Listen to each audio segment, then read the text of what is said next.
ತಾಯಿಯವರನ್ನು ಕಳಿಸ್ಕೊಡುವಂಥ ಸಮಯ ಬಂತು. ಭಾಳಷ್ಟು ನೋವಿನ ವಿಚಾರ ಸರ್. ಭಾಳಷ್ಟು ದೃಶ್ಯಗಳನ್ನ ಕೂಡ ನೋಡಿದ್ವಿ. ಯಾವ ರೀತಿ ನೆನೆಸ್ಕೊಳ್ಳೋಕೆ ಇಷ್ಟಪಡ್ತೀನಿ? ಅವರು ನನ್ನ ತಾಯಿ ಏನಿದ್ದಾರೆ ಅವರು ಒಂದು ನಮ್ಮ ಕುಟುಂಬಕ್ಕೆ ಸೀಮಿತವಾಗಿರಲಿಲ್ಲ.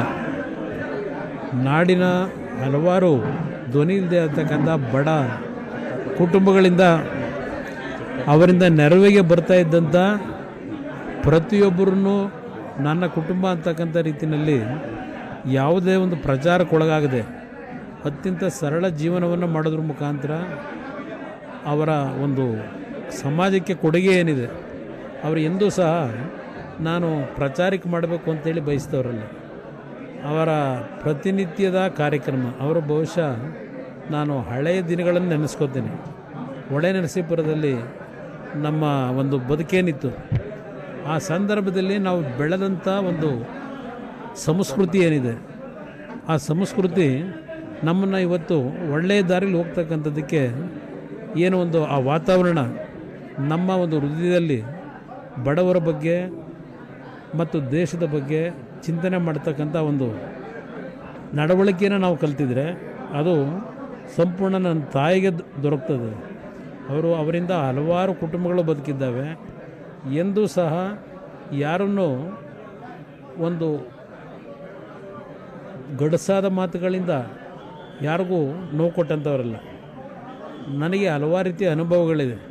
ನನಗೆ ಯಾವಾಗಲೂ ಹೇಳೋರು, ಇಲ್ಲಪ್ಪ ನೀನು ಚೆನ್ನಾಗಿ ಓದು, ಇಂಜಿನಿಯರ್ ಆಗು, ಈ ಮಾತುಗಳನ್ನು ಹೇಳಿದಾಗ ನಾನು ಹಲವಾರು ಬಾರಿ ಅವರಿಗೆ ಒಂದು ಪ್ರೇಮದ ಕಾಣಿಕೆ ಹಾಡು ಬಾನಿಗೊಂದು ಇದು ಒಂದು ಹಾಡಿದೆ ನೋಡಿ, ನಿನ್ನ ಆಸೆಗೆಲ್ಲಿ ಈ ಕೊನೆ ಇದೆ ಅಂತೇಳಿ ಒಂದು ಹಾಡಿದೆ.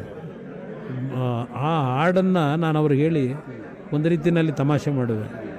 ಆದರೆ ನಾನು ಒಂದು ಬಾರಿ ನನಗೆ ನೆನಪು ಬರ್ತಕ್ಕಂಥದ್ದು, ದೇವ್ರ ಕೋಣೆಯಲ್ಲಿ ಪೂಜೆ ಮಾಡ್ತಾಯಿದ್ರು.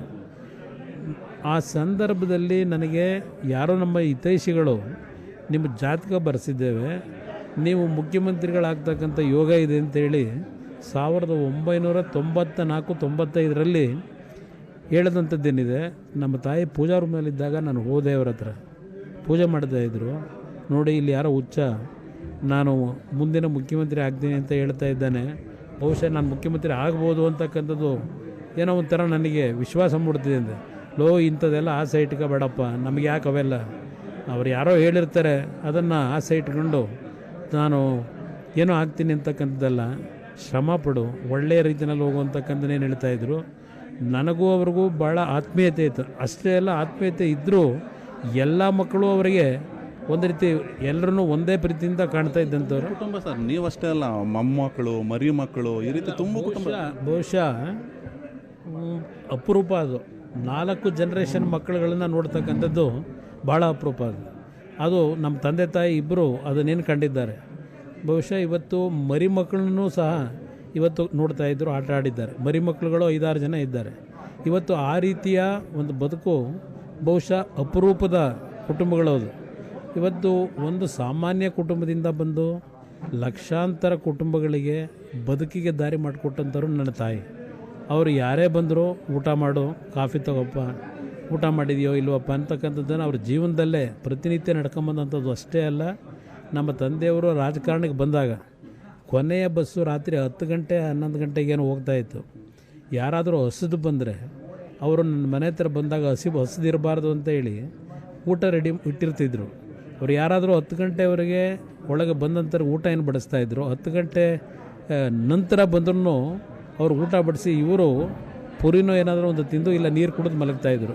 ಆ ರೀತಿಯ ಬದುಕನ್ನು ಕಂಡಂಥವ್ರು ಅವರು. ನನಗೆ ಇನ್ನೊಂದು ಜ್ಞಾಪಕದಲ್ಲಿರ್ತಕ್ಕಂಥದ್ದು, ಯಾವಾಗ ದೇವೇಗೌಡರು ಪ್ರಧಾನಮಂತ್ರಿಗಳಾಗಬೇಕು ಅಂತಕ್ಕಂಥದ್ದು ದೆಹಲಿನಲ್ಲಿ ಚರ್ಚೆಗಳಾದವು.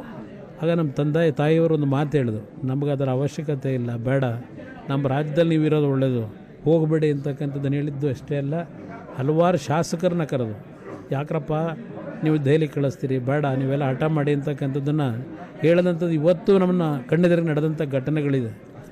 ಕಡೆ ಟೈಮಲ್ಲೂ ಸ್ವಲ್ಪ ಗಟ್ಟಿಯಾಗಿ ಚೆನ್ನಾಗೇ ಹೋಗಿದ್ರು ಸರ್ ಅನ್ಸುತ್ತಲ್ವ? ಆಸ್ಪತ್ರೆಗೆ ಹೋಗಬೇಕಾದ್ರೆ ಸ್ವಲ್ಪ ಅವರಿಗೆ ಆಲ್ರೆಡಿ ಒಂದು ರೀತಿಯ ಒಂದು ಉಸಿರಾಟದ ಸಮಸ್ಯೆಯನ್ನು 3 ದಿವಸಗಳಿಂದ ಪ್ರಾರಂಭ ಆಗಿತ್ತು. ಆಸ್ಪತ್ರೆಯಲ್ಲಿ ಒಂದು ರೀತಿಯಲ್ಲಿ ಒಂದು ಆಶಾಭಾವನೆ ಬಂತು. ಅವರ ವೇರಿಯೇಷನ್ನಲ್ಲಿ ಮತ್ತೆ ಅವರು ಯಾವೊಂದು ಶ್ರಮಪಟ್ಟು ಒಂದು ಅವರ ದೇಹದ ಪರಿಸ್ಥಿತಿಗಳನ್ನು ಏನು ಮೂಮೆಂಟ್ ಏನಿತ್ತು ಎಲ್ಲ ಒಂದು ಕಡೆ ಡಾಕ್ಟ್ರುಗಳನ್ನು ಇಲ್ಲ ಏನೋ ಒಂದು ಮಿರಾಕಲ್ ಆಗ್ಬೋದು ಉಳಿಬೋದು ಅಂತ ಅವರ ಜೀವನವನ್ನು ದೇವರು ಸಾಕು ನಿನ್ನ ಜೀವನ ನನ್ನ ಬಳಿಗೆ ಬಾ ಅಂತೇಳಿ ಬಹುಶಃ ಅವರ ರಾಜರಾಜೇಶ್ವರಿ ಟೆಂಪಲ್ ಏನಿದೆ ಅಲ್ಲಿ ಹಿಂದೆ ತಿರುಚಿ ಗುರುಗಳಿದ್ದರು. ಅವರು ಒಂದು ಬಾರಿ ಯಾವಾಗಲೂ ಹೇಳ್ತಾ ಇರ್ತಿದ್ದರು ತಿರುಚಿ ಗುರುಗಳು, ನನಗೆ ತಾಯಿಯ ಒಂದು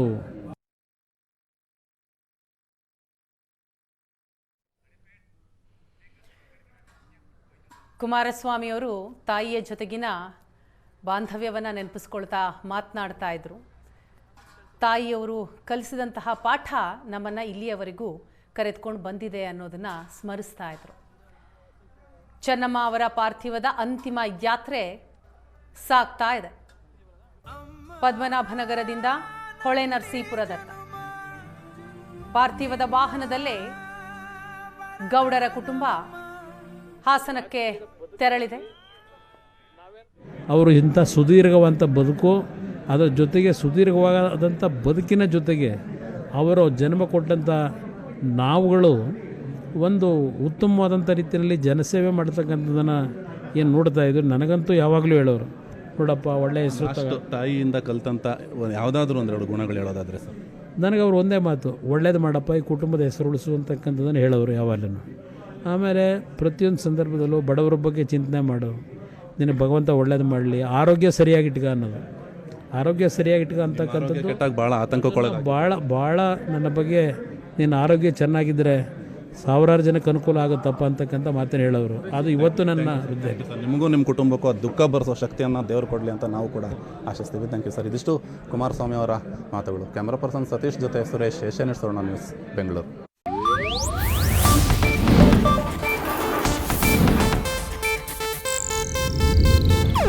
ಇದು ಏಷ್ಯಾನೆಟ್ ನ್ಯೂಸ್ ನೆಟ್ವರ್ಕ್ ಪ್ರಸ್ತುತಿ.